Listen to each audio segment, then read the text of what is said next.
For the rear suspension, I'm going to go to this beefier garden wagon suspension, but again, it only has one pickup point in the rear with a center brace that goes to support the rear suspension. I currently have two struts on it, these control arms in the back. There's one on each side.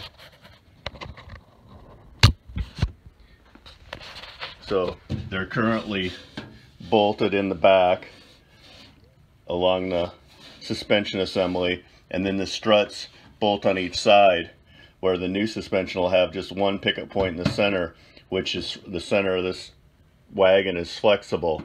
So what I'd like to do is figure out a way to keep those original struts, even though they're not very heavy, they're just sheet metal. I think they'll add some support to the outside, so I'm going to have 3 struts instead of just 2. Let's take a look at what we can do.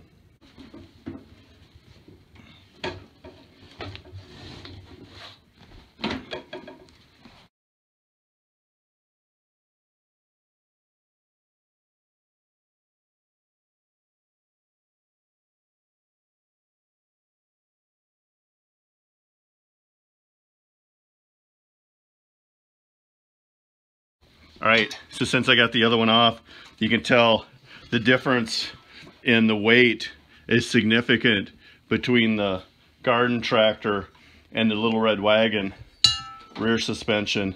This one is so much lighter. It's about half the weight as the new garden tractor one. So, should be much stronger. Again, I'd like to reuse these struts, but I'm not sure how that'll work.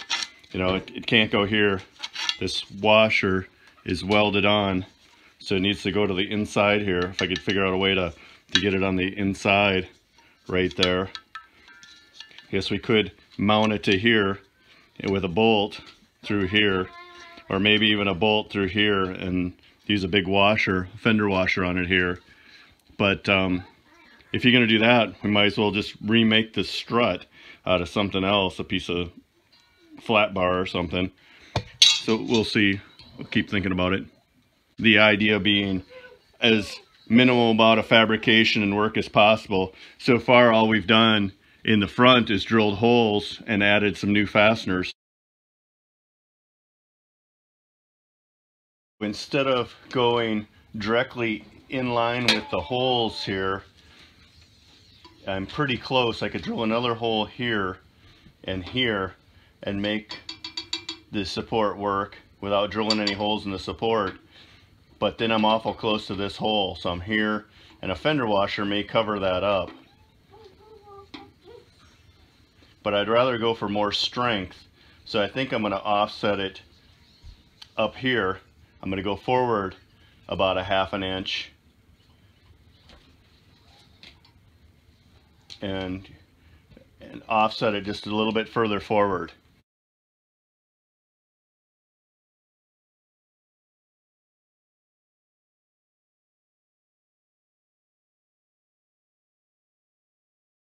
Again, this is the same .228 drill bit that I used in the front, and I want to keep that small. I'm using a 1/4 inch bolt on this, so that bolt is going to fit in there really snug.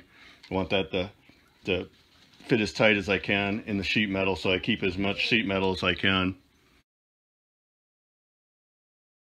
Out of the larger fender washers, I'm going to have to use a smaller stainless steel fender washer. I really would rather use the bigger one, so maybe I'll go back and replace these later on to make sure I don't have any tear through on my sheet metal. I wished I had some more of these. This is what I used in the front. It's just a stainless steel fender washer. You can get them at Home Depot or Lowe's, places like that. Sell them in different quantities, 5 of them, or packages of, I don't know, 50 or something.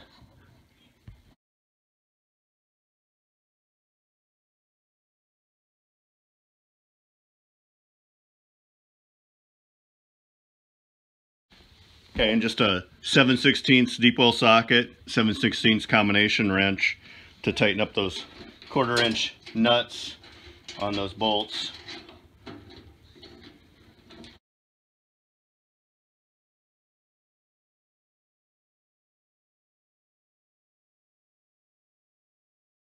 I positioned the rear axle far enough back so it's covering up those existing holes that were in the red wagon. All we have to do now is position that rear strut. We just mount it to the rear axle, position it, drill a hole, and mount it.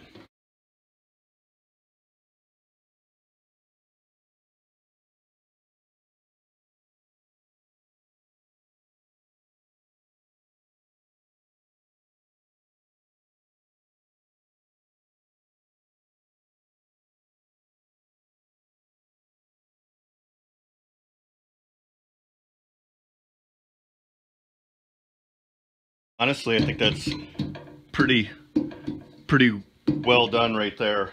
I still would like to have something tied in on the outside, but we're gonna put the wheels on and see what that feels like. That's probably good enough right there.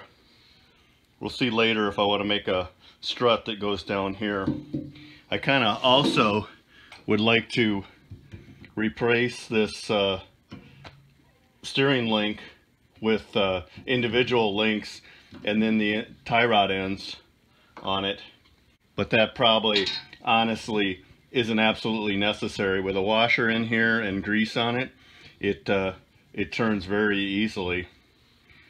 So it would just be something more cosmetic than anything, I think. If I did that, that'd be kind of cool.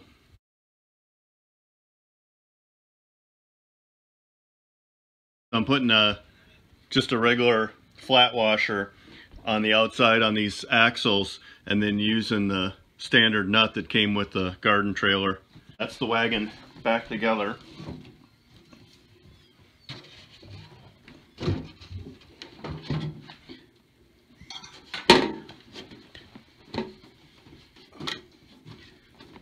I don't think that center pan flexes too bad.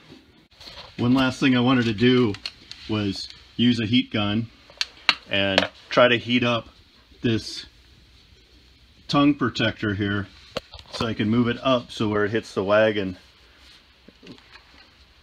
it'll protect the wagon from the damage, from paint damage.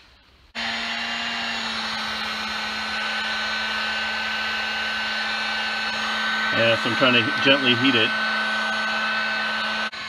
Yeah, so there it goes. I was able to heat it up a little bit and then slide it up. So now when it contacts the edge of the red wagon, it's protecting the tongue and the wagon.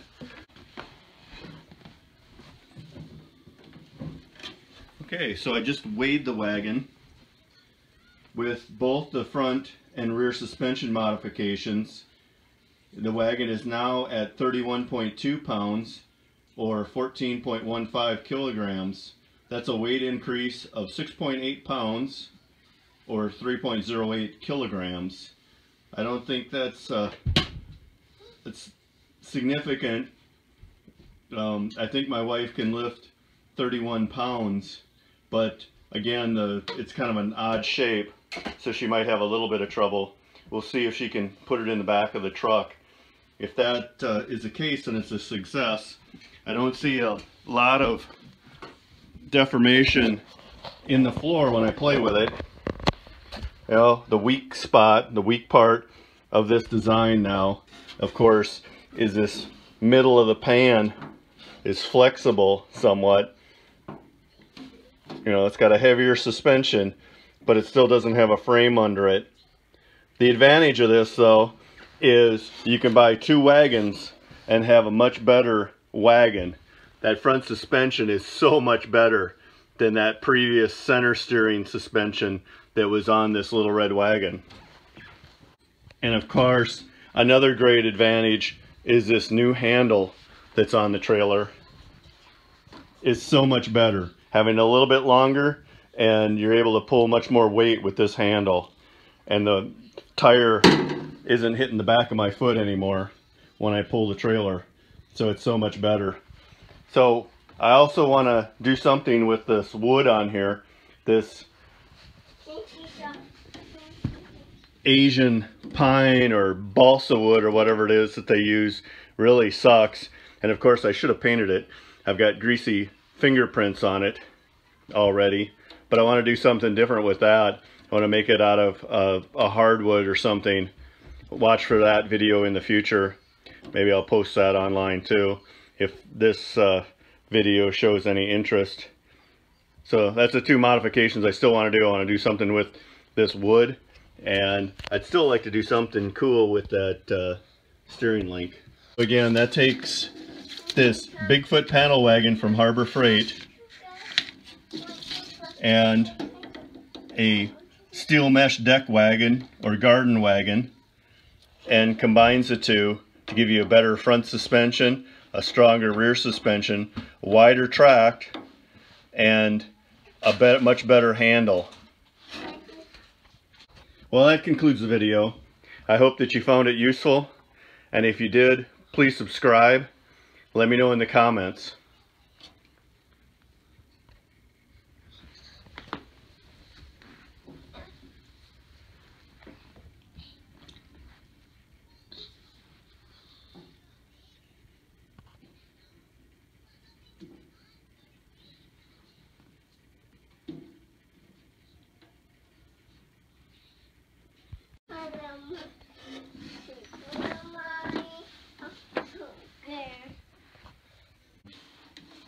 She's over here.